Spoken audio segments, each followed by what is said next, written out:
এতিয়া মহামাৰীৰ কবলত লকডাউনৰ ফলত দৰিদ্ৰ ৰাইজে কটাবলগীয়া হৈছে বিনিদ্ৰ ৰজনী। অৱশ্যে বিভিন্ন দল সংগঠন তথা ব্যক্তিয়ে নিজ নিজ সাধ্য অনুসৰি চৰকাৰৰ সমান্তৰালকৈ ওচৰ চুবুৰীয়া আৰ্তসকলক সহায় কৰি মানৱতাৰ নিদৰ্শন দাঙি ধৰা ইতিমধ্যে পৰিলক্ষিত হৈছে।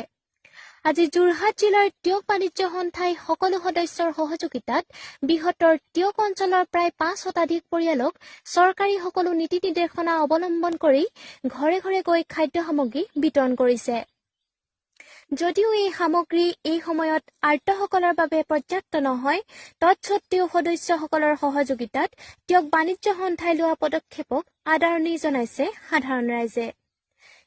টিয়ক বাণিজ্য সন্থাই টিয়ক ৰাজচক্ৰৰ অধীনত প্ৰায় 500 ঘৰ পৰিয়ালত দৰিদ্ৰ পৰিয়ালত আমি এই মহামাৰীৰ সময়ত এসাঁজ অন্নৰ আমি দিয়াৰ প্ৰয়াস কৰিছোঁ।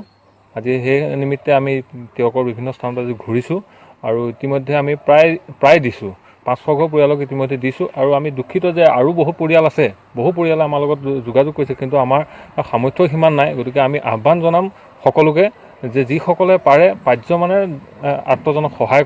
ইপিনে টিয়কৰ সৌৰ ফাৰ্নিচাৰ এণ্ড হোম ডেস্কৰ স্বত্বাধিকাৰী তথা যুৱ সমাজকৰ্মী অৰুণজ্যোতি গগৈৰ উদ্যোগত যোৰহাট জিলা ছাত্ৰ সন্থাৰ সাধাৰণ সম্পাদক জিতু নেওগ, খনামুখৰ যুৱকসকলৰ সহযোগত খনামুখ, ভগামুখ আৰক্ষী থানা, ভগামুখ আদৰ্শ চিকিৎসালয়, ভগামুখ তিনিআলি, চিন্তামণিগড়ৰ বিভিন্ন স্থানত চেনিটাইজেশ্যন কৰা হৈছে।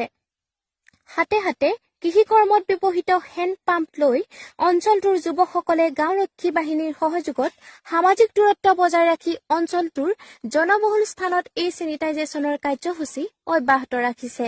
লগতে অঞ্চলটোত কৰোনাৰ বিৰুদ্ধে সজাগতা আনিবলৈ ঘৰে ঘৰে বিভিন্ন কাৰ্যসূচী গ্ৰহণ কৰিছে যুৱ সমাজ। ৰাজচক্ৰৰ অন্তৰ্গত খনামুখ, চিন্তামণিগড়, ভগামুখৰ বিভিন্ন ৰাজহুৱা স্থানত চিন্তামণি লাহন গাঁৱৰ যুৱ ব্যৱসায়ী তথা কৰ্মচাৰী সমাজ সংগঠক অৰুণজ্যোতি গগৈৰ নেতৃত্বত আমি এই ৰাজহুৱা জেগাত চেনিটাইজাৰ ব্যৱস্থা কৰা হৈছিল।